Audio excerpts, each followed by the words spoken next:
Voyez-vous, les Césars étaient vénérés, idolâtrés. Ils étaient des dieux, souvent appelés par des titres de déité et de divinité, et étaient adorés comme des dieux. Jésus, en tant que Dieu, était un défi à l'ensemble de ce système, à toute cette autorité, d'où les persécutions du monde romain, alors que Christ avait été mis à mort à ce titre même. Ainsi, l'Église allait suivre dans son sillage et être mise à mort pour la même raison. Jésus est Dieu. Il y a une étrange portion des Écritures qui n'est pas facile de comprendre, à moins de la considérer dans ce contexte. L'apôtre dit, personne ne peut dire que Jésus est Seigneur, sauf par le Saint-Esprit. 1 Corinthiens 12, 3.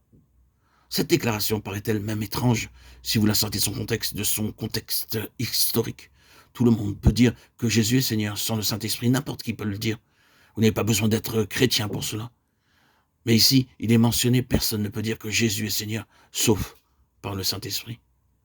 Si vous placez directement dans le monde juif et romain tel qu'il était à l'époque et que vous levez pour dire Jésus est Seigneur, vous aurez besoin de toute la force, de toute la hardiesse et de tout le courage du Saint-Esprit pour le faire. Vous mettrez votre propre vie en danger lorsque vous employez ces termes à propos de Jésus. Dans ce monde-là, toutes les forces du mal spirituel et temporel feront de vous un homme ou une femme à abattre.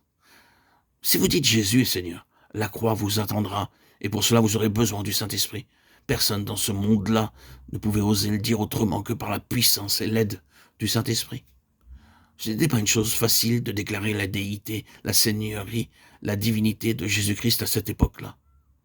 Et ce n'est pas facile aujourd'hui dans les mondes d'idolâtrie, des terres de paganisme où Satan a son siège. Certains d'entre vous le savent, le fait est que c'est une déclaration qui, lorsqu'elle est vraiment, réellement, spirituellement incarnée dans un ensemble de personnes et non une partie d'un credo chrétien, quelque chose que vous dites juste encore et encore, semaine après semaine, comme une façon de parler ou une formule.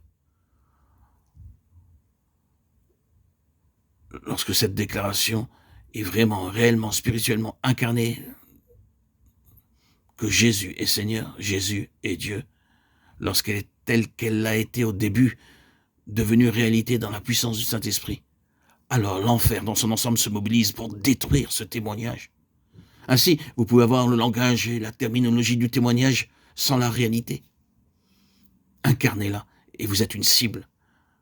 Vous êtes marqué par l'ennemi pour être crucifié, quoi que cela puisse signifier. Et le témoignage de Jésus commence là. Le témoignage de Jésus commence dans le monde spirituel qui s'oppose à la seigneurie incontestable, entière, absolue de Jésus-Christ dans cet univers.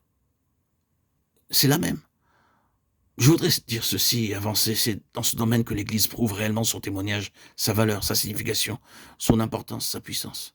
C'est dans le domaine des intelligences spirituelles que la preuve finale de la réalité de l'Église est connue et manifestée. Non ce que nous clamons être sur cette terre, mais ce que nous signifions dans tout ce royaume d'animosité envers Jésus-Christ.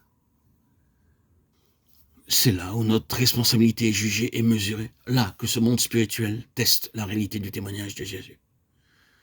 Mais alors, ce n'est pas seulement sa déité qui subsiste, mais le témoignage de Jésus.